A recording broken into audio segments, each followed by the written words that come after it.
don't understand. If we leave here without Wildcat, or worse, if I use my power to force him out, he'll just come back. We have to settle this the only way he understands.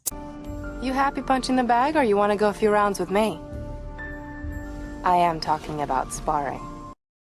With him using every criminal's favorite night spot as his hideout, it makes it impossible for anyone to get close to help him.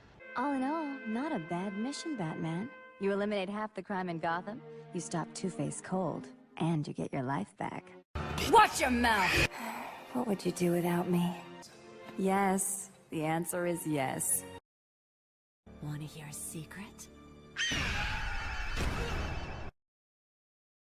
I consider it an honor to be your teacher. I'll throw a lot at you. Everything I've learned from my own mentors, and my own bruises. Now, combat is about controlling conflict, putting the battle on your terms. You should always be acting, never reacting. I'll need a sparring partner. I don't know what it is about a guy with a bow and a blonde goatee.